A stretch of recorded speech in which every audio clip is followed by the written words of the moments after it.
Hi, welcome to the ongoing series of Richard's hip surgery travelogue.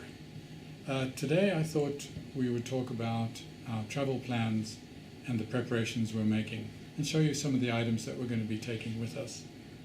It's Tuesday, March 20th, and we only have 2 more days before we leave to fly to India.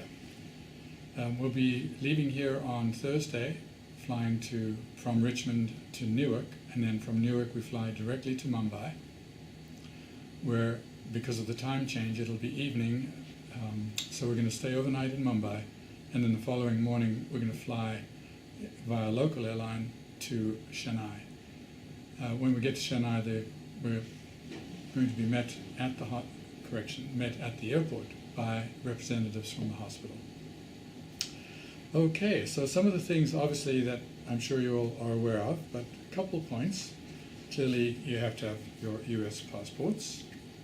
So Leslie and I have got our passports. And for travel to India, you have to get an Indian travel visa. Now there are 2 kinds. One is the normal travel visa, the other is the medical visa. Initially we were advised to get the medical visa, which turned out to be more of a hassle and frankly not worth the effort. So our recommendation is to not worry about the medical visa, simply get the travel visa.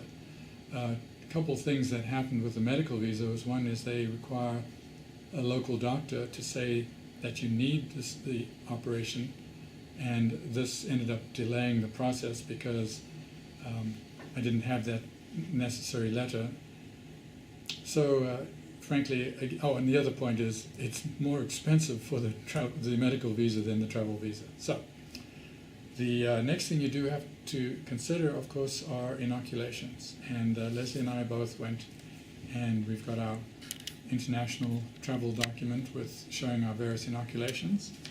Some of the ones that we had, tetanus with diphtheria, the typhoid, polio, hepatitis A and B, and that was pretty much it on the inoculations.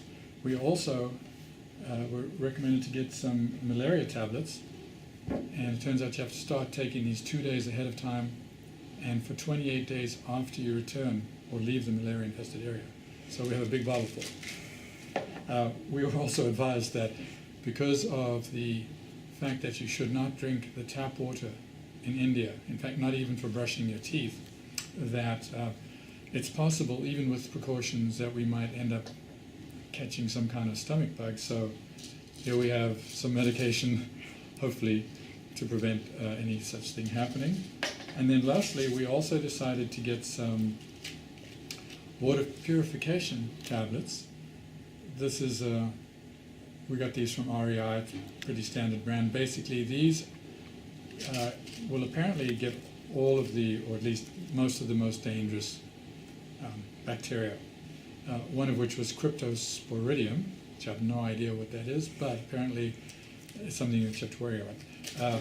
We got enough tablets to do 30 quarts of water. The only drawback is you have to leave the tablets sit in the water for 4 hours. Okay, so let's see. Oh, another thing is, if you are going for medical surgery, the hospital is going to require that you take some additional passport photos with you for their paperwork at the hospital. Okay, well now I'd like to show you some of the other things that we've purchased and ready for our trip. First of all, I'd like to talk about insect repellent and sunscreen. Basically, we have Soya, which apparently is, according to the REI people, a pretty good brand. This is sunblock with insect repellent, and in the larger size, and it also comes in this nice handy little spray tube as well. So we have those. In addition, and you may wonder, but of course we're going to India and malaria is a problem in India, so we're doing our very best to avoid getting malaria. So we also have insect repellent with DEET, which is you can put on your body and on your clothing. And we have another product called Jungle Juice, also with insect repellent and with DEET. Now, these two don't have the sunscreen as well.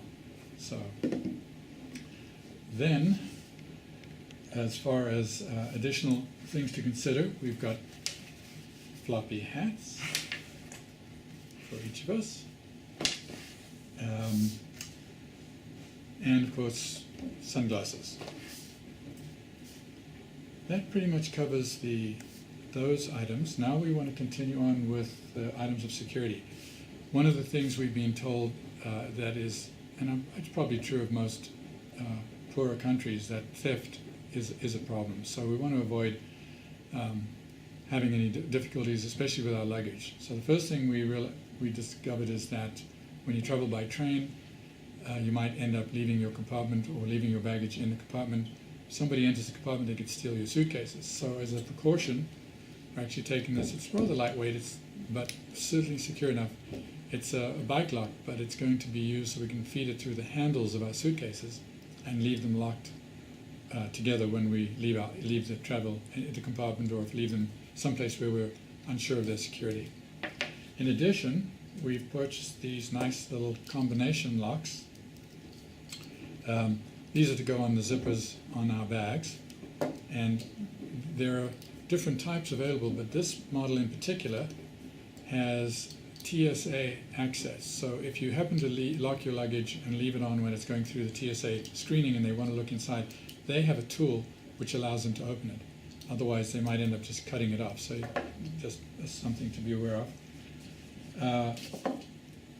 A little point to remember, of course, is the directions to set the combination.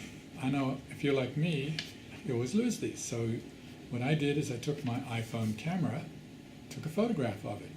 And of course, so now I've got that stored. So if I lose the paper, no problem. And then we have the other issue, of course, is about carrying currency, worrying about pickpockets. So we don't want to have, and of course our passports, most importantly, travel documents. So we have a waist model of, I guess you'd call this like a hidden purse, and wear that underneath your clothing. And I think I'm going to prefer this one because it's got the neck. I think I like that better. Same thing, be able to put my passports, travel documents, and currency in there and keep that out of sight.